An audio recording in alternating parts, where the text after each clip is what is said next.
Welcome to Module 12, the first part. In this section, we're going to be looking at the sampling distribution of the sample mean.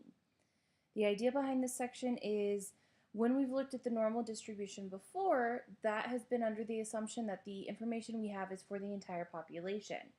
What we're going to look at now is how does that change if we've taken a sample. So a sampling distribution of a sample mean is created by taking your population and taking every single sample of size n that is possible, finding the mean of each of those samples, and then creating a histogram of each of those sample means and looking at the distribution that we get from that. So some notation review that we're going to start with. The first one we actually haven't seen yet. We're going to see that in the next section, and that is the proportion. So the population proportion symbol is a lowercase p, and the sample proportion symbol is a lowercase p with a little hat on top of it. And then our mean, we've seen these a lot. So the population mean is a mu, and the sample mean is an x with a bar over it. And then finally we have the standard deviation. The population standard deviation is sigma, and the sample standard deviation is a lowercase s. So there's review of symbols that we're going to be using for this section and the second part of these Module 12 notes. So when we create this sampling distribution, when we go and we take every single sample of size n that's possible in our population, the resulting distribution will be approximately normal if the distribution of the sample is known to be normal, or I'm sorry, the distribution of the population is known to be normal,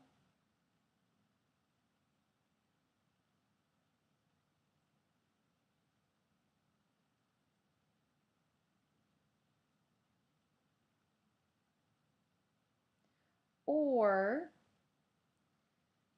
your sample size is greater than or equal to 30.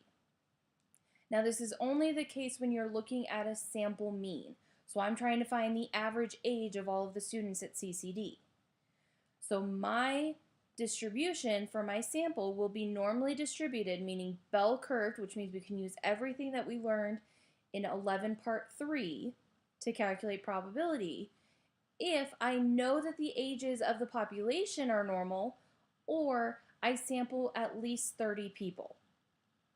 If you do not know that the distribution is normal, or you don't have a sample size but greater than or equal to 30, you cannot say that your sampling distribution is normally distributed, which means everything that we're going to do after this and everything we're going to do in the last unit of this course, you're not going to be able to do. We have to have this central limit theorem, this assumption about the population be true in order for us to be able to do anything else with these distributions.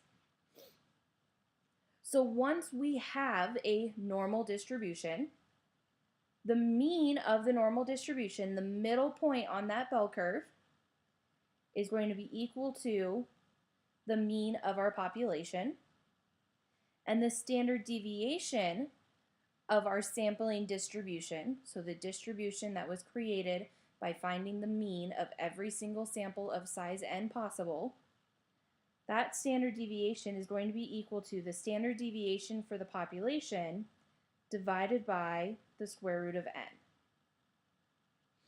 So these guys change just a little bit. Our standard deviation gets smaller because as we collect more information, we reduce the amount of variability that there is. So imagine it like this. What we were doing before, looking at the normal distribution for the population, we were looking at the probability of an individual person. So think of that like you're trying to go fishing and all you have is a spear. Okay? As you stab the water with that spear, you're only going to be able to catch information about one, maybe if you get really lucky, you'll get 2 fish in there. Okay? But pretty much, you're only going to be able to get 1 fish at a time. So that's what we were doing before, looking at the probability of an individual.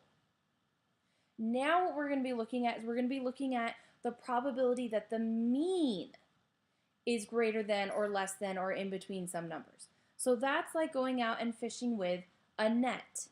So you have a net and you're going to catch information about n number of fish, whether it's 30 or 50 or 100, okay, n number of fish, and you're going to find the mean of all of them. So now you have all this information about a lot more people or a lot more fish. So the variability from sample to sample or individual to individual is going to be a lot less. So as a result, our sample size, or our standard deviation gets reduced.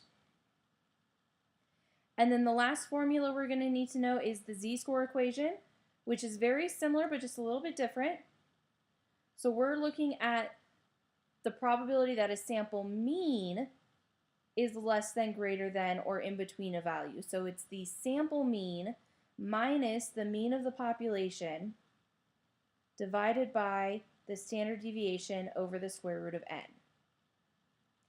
And I forgot to mention, but I'll go back real quick, this guy right here is also known as the standard error. So it's the standard deviation of x bar, but it's also the standard error. Because standard deviation of the sample mean is a lot of words, and statisticians try and, not talk so much.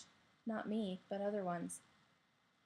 So these are the three formulas, or really four formulas, that we're going to need for the remainder of this course. So we need to know whether our population is normally distributed, or we need to have a sample size greater than or equal to 30. We need to know that the mean of the distribution that is created by taking every single sample of size n possible is the mean of the population. The standard deviation is the standard deviation for the population divided by the square root of your sample size. And then your Z-score equation is the sample mean minus the population mean divided by the population standard deviation over the square root of n. So now let's go ahead and look at an example. So IQ scores are normally distributed with a mean of 100 and a standard deviation of 15. If we draw a random sample of size 9, the standard error of the mean is, so we're looking to calculate this sigma of x. Let me circle it real quick. This is what we're looking to calculate for this. The standard error. Okay, so we have been given some good information. We've been told that IQ scores are normally distributed, so that means the population is normally distributed. Therefore, our sampling distribution will be normally distributed. So that's good. So now let's go ahead and calculate this standard error. So the standard error, which is a sigma with a small x bar next to it, is going to be equal to the standard deviation for the population, which is 15, divided by the square root of our sample size, which is 9. So the square root of 9 is 3, so 15 divided by 3 is 5. Okay, so if you take a sample of size 9, your distribution, your histogram will have a standard error of 5. So now let's look at what happens if we draw a sample of 25. Well, how does that affect the standard error? So standard error, so our population standard deviation is still 15, but now we're going to do square root of 25. So 15 divided by 5 is 3. So by taking a larger sample size, I've reduced my standard error because I got more information about my population with each sample. So the amount of variability from sample to sample is less. So the average distance of a data value to the mean is much smaller with a larger sample size than it is with a smaller sample size. Okay, so let's look at an example of how to calculate probability with a sampling distribution of a sample mean. So again, we have the IQ of humans, which is approximately normally distributed, has a mean of 100 and a standard deviation of 15. Compute the probability that a simple random sample of size 9 results in a sample mean greater than 110. That is, compute the probability that x bar is greater than 110. So I'm going to go through first and I'm going to underline all of the important information that I've been given in this problem. That is not what I wanted to do. Hold on. I got to scroll up a little bit. Okay, so normally distributed. Sorry, my cat was bumping my elbow. I couldn't underline. Normally distributed. Mean is 100. Standard deviation is 15. We want to compute a probability. We have a sample size of 9, and that results in a sample mean greater than 110. So for this, we're going to follow the same 4 steps that I gave you in 11 part 3 because we still are trying to calculate a probability with a normal distribution. So the first step is to calculate our z-score. And we're going to be using our new z-score equation. I'm going to rewrite it here. So the sample mean that we're interested in minus our population mean divided by the standard error. So for our example, let's do purple. Z equals, so our sample mean is 110 minus 100 divided by sigma is 15, and we're taking a sample of size 9. Now what I recommend doing with these problems is do the top and the bottom separately and then divide. So 110 minus 100 is 10. 15 divided by the square root of 9, we did that earlier, that is 5. 10 divided by 5 is 2. So our z-score is 2. So if you get an IQ, if you have a mean IQ score of 110, you are 2 standard deviations away from the mean for this sampling distribution. So now step 2, recall, is to draw your curve and label your z-score. So I'm going to draw my curve. I always label the mean, which has a z-score of 0. And now I'm going to go and label my 2.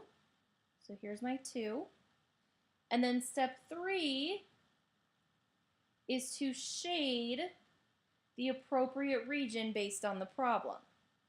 So this problem says greater than 110. So I want to shade everything greater than the z-score that I found for 110. So I'm interested in this. Okay, and then our last step, I'm going to have to do it over here on the side, kind of small. Our last step, step 4, was to use our calculators to find that probability. It's going to find the area of that purple shaded region. So for that one, we use normal CDF.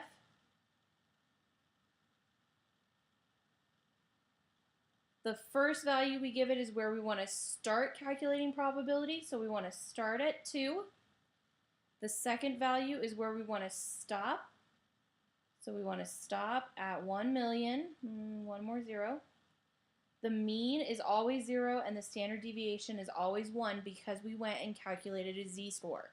We've standardized this 110 value. Even though the formula was a little bit different, it's still been standardized. It's still in terms of a z-score. Okay, so we do this, and we get, I have the answer right here, 0.0228.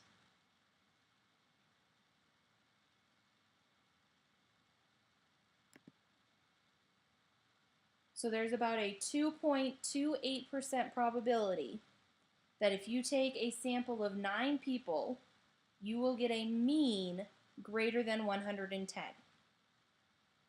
That's what this is saying. Let's write that out. Okay, so there is a 2.28% probability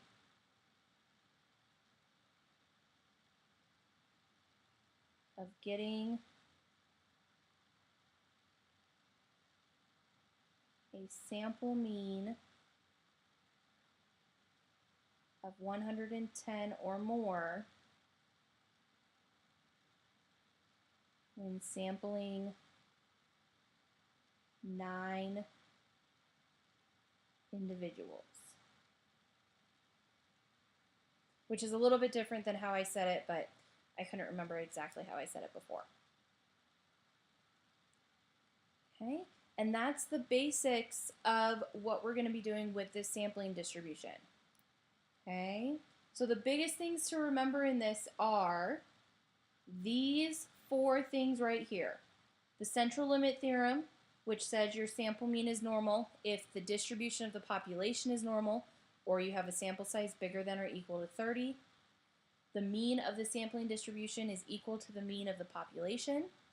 The standard deviation of the sampling distribution is also called the standard error, and that is equal to the the standard deviation of the population divided by the square root of the sample size, and then the new Z-score equation for a sampling distribution.